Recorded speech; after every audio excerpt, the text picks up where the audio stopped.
On se retrouve aujourd'hui pour parler du film La prunelle de mes yeux de la réalisatrice Axelle Repère, qui est donc sorti en 2016.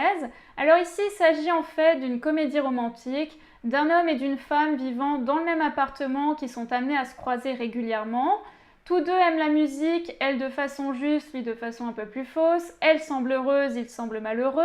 Elle est aveugle, lui ne l'est pas, il voit parfaitement bien. On se rend compte que tous les opposent au point que finalement ils finissent par se détester, jusqu'au jour où lui décide de se faire passer pour aveugle pour se venger. Seulement voilà, il n'avait pas forcément prévu que des sentiments pourraient naître au point de regretter ce choix. Donc la phrase « l'amour rend aveugle » correspond bien à la situation, je trouve. Alors au niveau des personnages, on a Élise qui est interprétée par Mélanie Bernier, qu'on retrouve dans le film Un peu, beaucoup, aveuglément, ou encore le film Love Addict qui est assez récent avec l'acteur Kev Adams. Alors ici, elle respire la joie de vivre, elle semble heureuse, elle vit assez bien son handicap, le fait d'être aveugle. Elle a une oreille parfaite pour accorder les pianos, même s'il ne sait pas vraiment en jouer. D'ailleurs, le seul morceau qu'elle sait jouer, c'est celui qui porte son nom, la lettre à Élise de Beethoven. Et puis c'est vrai que parfois, elle est un peu naïve et fleur bleue.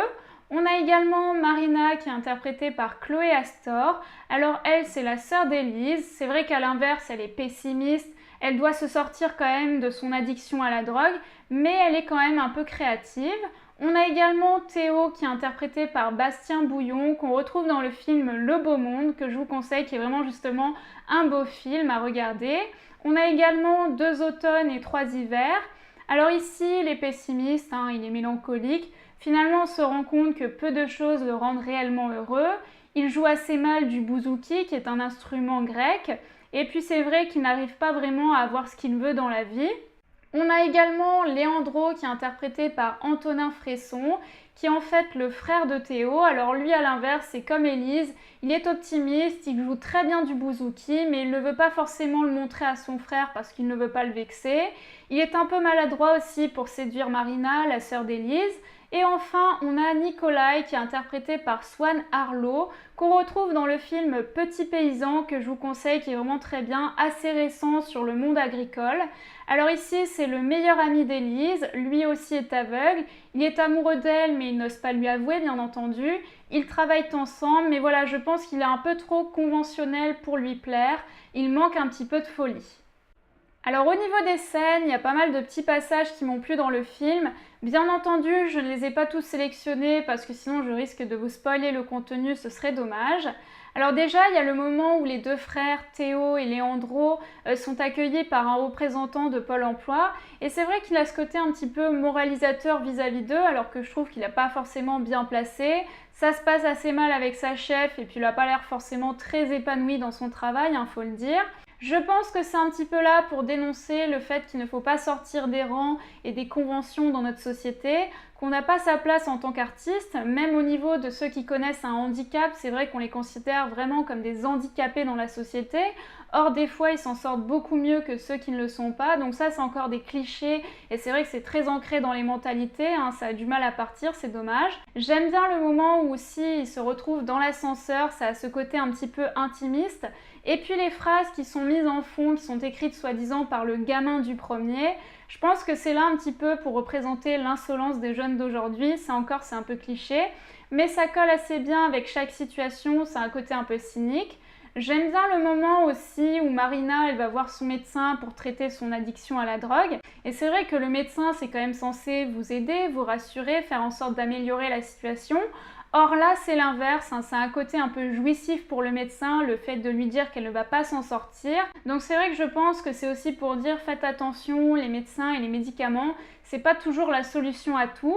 Et puis c'est vrai que ce film, pour moi, il traite d'actualité, de la nouvelle génération, des stéréotypes, des anciens concepts. J'aime beaucoup le moment où Théo se rebelle et il dit « Il y en a marre de vous et de votre génération, vous cherchez qu'à nous décourager, à nous écraser, mais je ferai du rébético, c'est pas vous qui m'en empêcherez ».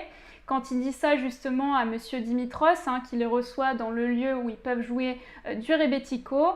Et lui, c'est vrai que comme il est un peu plus ancien, il dit « Hey, petit con, va là, tu n'as pas encore assez vécu. C'est souvent ce qui se passe quand il y a un choc générationnel, j'ai envie de vous dire, que ce soit en 2018 ou il y a des années, entre les jeunes et les personnes un peu plus âgées ou adultes, il y a toujours une grosse différence et on leur dit toujours tu ne vas pas t'en sortir, tu ne connais rien de la vie, moi je connais tout, etc. Il y a toujours un peu une dualité entre les deux. Et puis c'est assez marrant le fait qu'ils s'intéressent à la musique grecque alors qu'ils ne parlent pas grec, ils ne s'intéressent pas forcément à l'histoire de leurs ancêtres. Et puis je pense que c'est aussi une volonté de la réalisatrice que de parler des jeunes d'aujourd'hui qui ont de plus en plus de mal à s'imposer dans un système qui est déjà bien établi, mais qui est à la fois en constante évolution, de ces jeunes qui finalement ont envie de faire ce qui leur plaise et non pas ce à quoi on les prédestine depuis leur plus jeune âge. Et puis j'aime bien aussi le moment où Élise et Théo sont dans un parc assis sur un banc et on a justement un jeune derrière eux qui est en train de fumer du shit et qui dit « je veux me suicider, j'ai le cafard, j'ai vécu un échec amoureux ». C'est vrai que les jeunes de plus en plus sont un peu déprimés parce que très jeunes, on les responsabilise, on leur laisse plus vivre leur enfance, donc ils sont un peu déprimés, puis quand ils voient la difficulté du monde du travail, etc. Et là, c'est marrant parce que Théo, il a une réaction un peu optimiste, il lui dit « mais attends, faut pas dire ça ». La vie, t'inquiète pas, tu vas t'en sortir, ça va aller mieux. Je pense que c'est le fait de voir un petit peu son reflet qui fait que ça ne lui plaît pas. Et puis il a envie d'avoir une bonne image vis-à-vis d'Élise. Et j'aime beaucoup aussi la scène de fin qui est quand même assez rigolote. C'est vrai que ça veut nous montrer aussi que Élise, c'est pas non plus une assistée de la vie, qu'elle peut se débrouiller seule, surtout pour choisir le poivre et le sel. Et aussi, je pense qu'ils sont un petit peu tous les deux comme poivre et sel. Mais finalement, on se rend compte qu'ils ont quand même trouvé leur équilibre et qu'ils se complètent. C'est ça qui est vraiment beau dans ce film. Alors au niveau des films que je pourrais vous conseiller par rapport à celui-ci, il y en a quand même pas mal qui traitent du sujet du handicap et pas seulement des aveugles. Donc déjà, on a Tout le monde debout qui est un film français assez récent du réalisateur Franck Dubosc qu'on retrouve bien entendu dans le film avec Alexandra Lamy. Alors elle est dans un siège roulant et lui, par rapport à des circonstances, il se retrouve à devoir mentir et à faire croire que lui aussi est handicapé. Donc c'est un peu comme La prunelle de mes yeux, c'est une comédie romantique. On a également Intouchable, qui est un film pas forcément récent, mais qui a connu un certain succès avec Omar Sy et François Cluzet.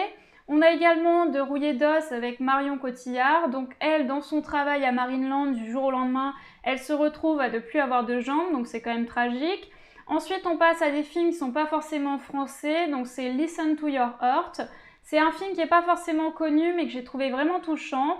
Donc c'est une jeune fille qui est sourde, qui tombe amoureuse d'un garçon qui ne l'est pas, mais son destin à lui est vraiment tragique. On a également des films plus récents, c'est Walk With Me ou encore Stronger. Donc suite à un incident, c'est des gens qui se retrouvent dans un siège roulant. Donc c'est des films que je vous conseille parce que c'est vrai qu'on n'aborde pas toujours ce sujet et que c'est quand même important. Ça peut aussi nous arriver un de ces jours. On ne sait jamais, il faut faire attention. Au niveau des filtres et des couleurs du film La prunelle de mes yeux, c'est des couleurs assez tristes, principalement du gris. Mais à l'inverse, on a aussi des couleurs un peu pétantes, en particulier les tenues extravagantes soigneusement choisies par la vendeuse d'Élise. Donc ça contraste un petit peu. Alors au niveau des musiques, c'est des musiques assez drôlatiques et romanesques qui ont été choisies par Benjamin Esdrafo. Au niveau des morceaux qui sont joués au Rebetiko, ça a été écrit par Antonin Fresson qui interprète justement le personnage de Léandro dans le film. Il y a aussi une musique que j'aime beaucoup en intro et dans le générique de fin, c'est Love at the First Sight de The Gist. On a également Manakimu et Smirneko Minor de Marika Papagika. Je pense que je n'ai pas très bien prononcé, je suis désolée. C'est des musiques assez tristes. Et enfin, bien entendu, on a La lettre à Élise de Beethoven qui est jouée au piano par Élise justement. Alors finalement, la morale et la fin de ce film, c'est que les opposés s'attirent toujours. C'est une comédie romantique vraiment sympa que je ne peux que vous conseiller. Si vous avez l'occasion de voir le film, n'hésitez pas à me dire ce que vous en avez pensé en commentaire. Et puis sur ce, moi je vous dis à très vite pour une nouvelle vidéo.